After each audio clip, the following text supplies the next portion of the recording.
Владимир Семенович Тореча мы дасвит гочернас я пыровла Качевская больница ла пациентен. Неважно ведь качан учреждение он куйлика, врач сразу ищталися. Лекарство из медицинского учреждения он абу. Врач мне сразу предупредила. В связи с тем, что лекарств нету, надо купить в аптеке лекарства на капельницы. 5 капельниц. И если, говорю, свои лекарства есть дома, которые принимаешь таблетки, тоже желательно принести сюда.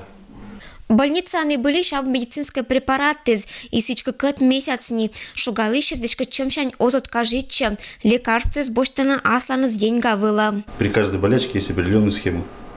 Допустим, 4-5 препаратов. Из этих же 5 препаратов есть только один. Вот. Срываются, приходят, кричат, мы пойдем жаловаться главному врачу, приходят обратно. Как не было лекарств, так и нет. Щитный комментарий за этой ситуации о черте Качевской больницы, главный врач откажет чиз.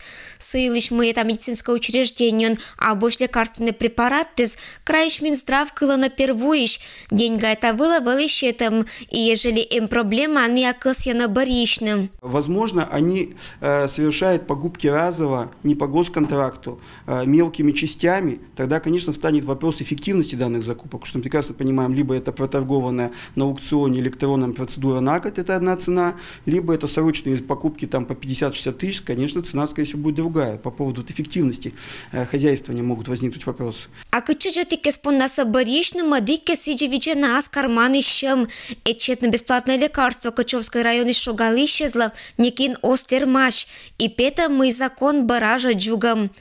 Ирина Батуева, Дмитрий Буланов, Марина Печенова, Денис Дульцев, Андрей Триллер. Вести Кудымкар.